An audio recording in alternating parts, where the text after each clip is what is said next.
1354. El poeta más influyente de toda Europa recibe por fin lo que llevaba años buscando: un manuscrito original de Homero, en griego, enviado como un regalo por un embajador bizantino. Lo tiene entre las manos y no puede leer ni una sola palabra. Se llama Francesco Petrarca, y ese libro se va a quedar cerrado en su biblioteca como una reliquia muda, porque en toda Europa cristiana de su época casi nadie sabe ya leer griego antiguo lo suficiente como para traducirlo.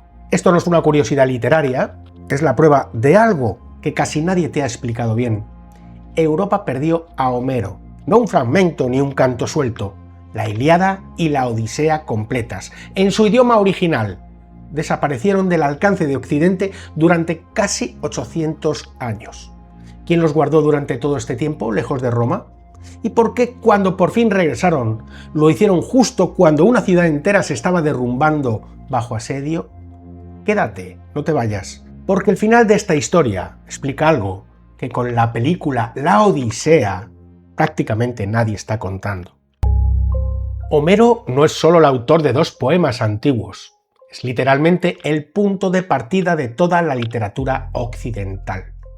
La Ilíada y la Odisea se compusieron hace casi 3000 años y durante siglos fueron la base de la educación, la moral y hasta la identidad de cualquier persona culta del mundo griego y romano. Aprender a leer en la antigüedad era en buena medida aprender a leer a Homero. Y sin embargo, cuando el Imperio Romano de Occidente se derrumba, ocurre algo insólito. El idioma en el que Homero escribió se apaga en toda Europa occidental. No es que sus poemas se pierdan del todo, es que se pierde la capacidad de leerlos en su forma original. Durante generación tras generación, la única Ilíada que circula en el occidente cristiano es un resumen en latín empobrecido, de poco más de 1000 versos frente a los más de 15.000 originales. En este vídeo vamos a reconstruir, con manuscritos que existen hoy y se pueden consultar, cómo Homero sobrevivió en la sombra durante casi 800 años, y quién lo mantuvo con vida en secreto mientras Roma miraba hacia otro lado, y qué papel jugó la propia institución eclesiástica en esa larga desaparición. No te vayas, porque al final vamos a entender por qué el regreso de estos textos a Occidente ocurrió exactamente en el peor momento posible, el derrumbe de una de las ciudades más importantes de la historia. Todo empieza con una fractura silenciosa. Cuando el Imperio Romano de Occidente cae en el año 476, no solo desaparece un sistema político, desaparece con él algo mucho más frágil: las costumbres de enseñar y leer griego antiguo en las escuelas de Europa occidental. Durante los siglos siguientes, en los territorios que hoy son Francia, España o Italia, el griego se convierte en un idioma casi extinto entre los eruditos.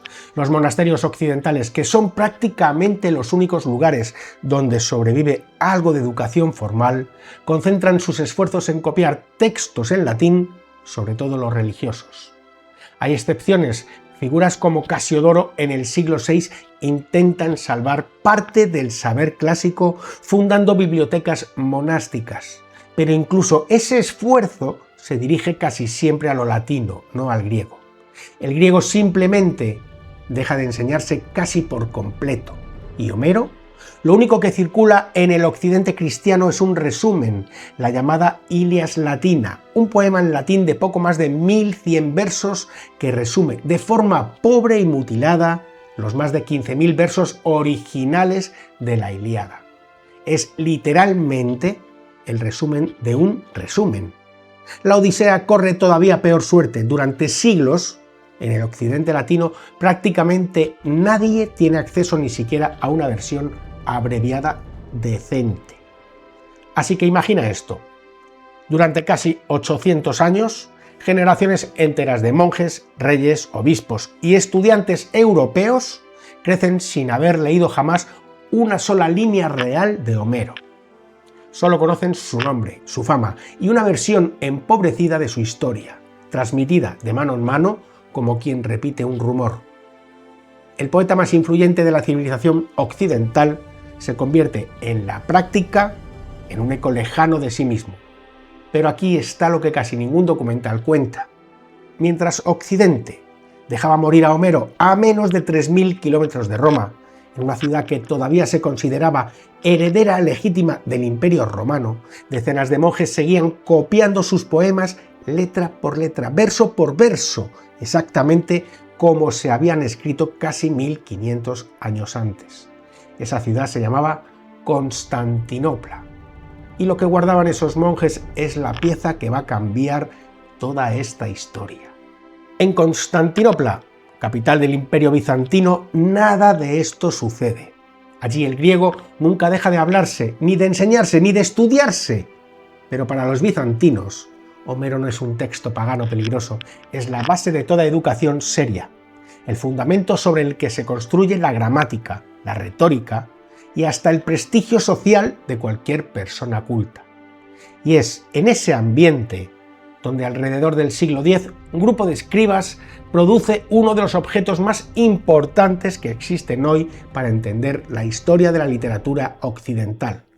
Un manuscrito que los estudiosos conocen como el Codex Venetus A. Este manuscrito, que puedes consultar hoy mismo, se conserva en la Biblioteca Marciana de Venecia, es la copia completa más antigua que se conoce de la Ilíada. No es solo el poema en sí, contiene además miles de anotaciones en los márgenes, comentarios de eruditos griegos de siglos anteriores que se habían ido acumulando generación tras generación, discutiendo el significado exacto de cada verso, cada palabra dudosa, cada variante entre copias distintas. Los especialistas llaman a estas anotaciones escolios.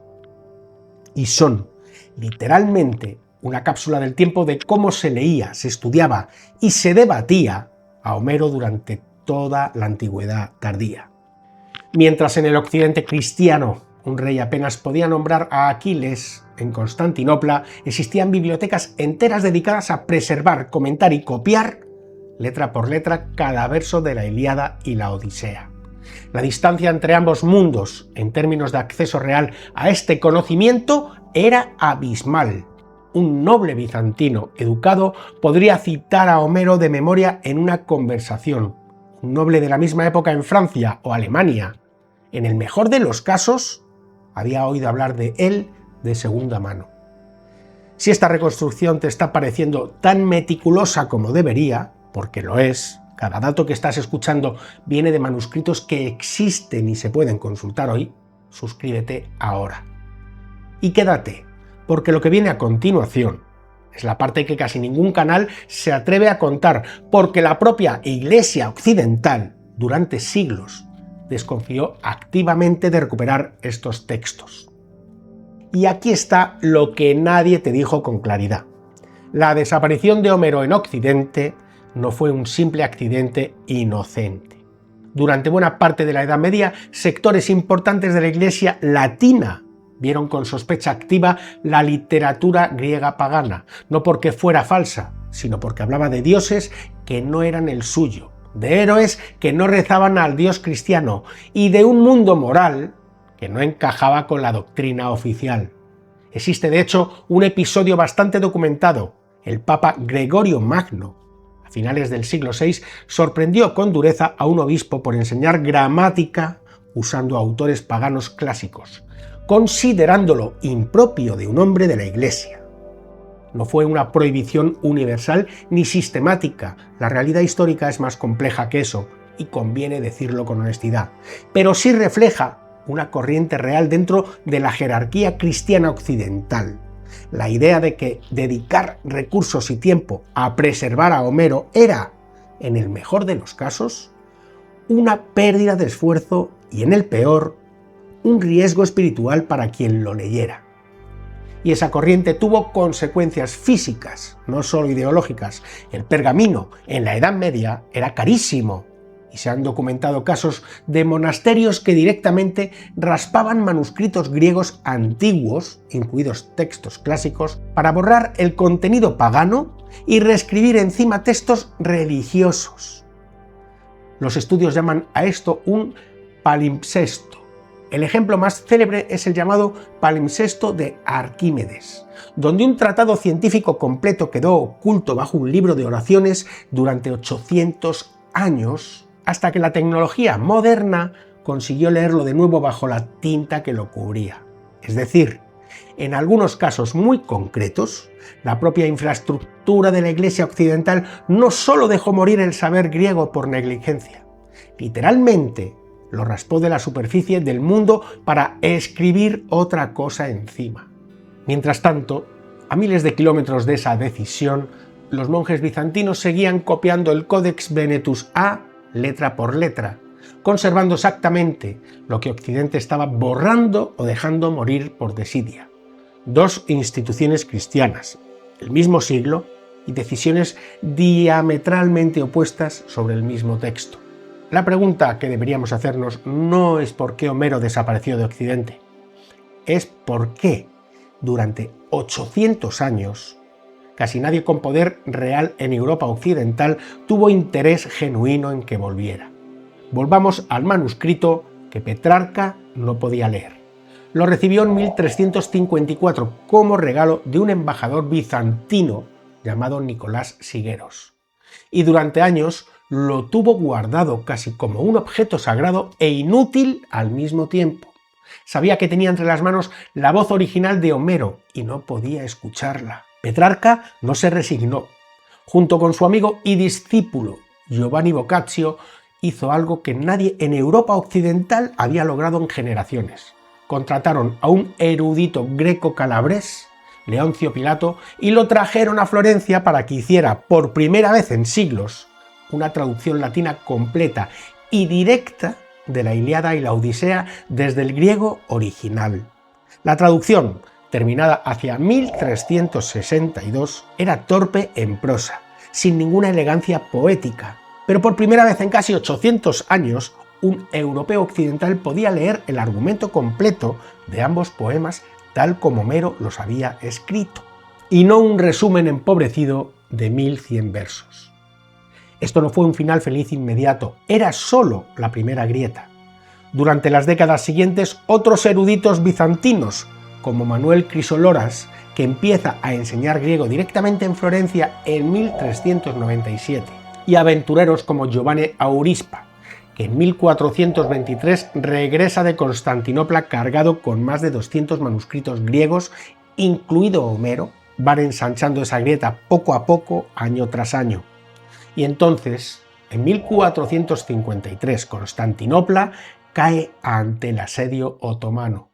La ciudad que había protegido, copiado y estudiado a Homero durante casi 1000 años, mientras Roma lo dejaba morir, se derrumba en cuestión de semanas. Los eruditos bizantinos que logran escapar huyen hacia Italia cargando lo único que pueden salvar de una vida entera de estudio, sus manuscritos.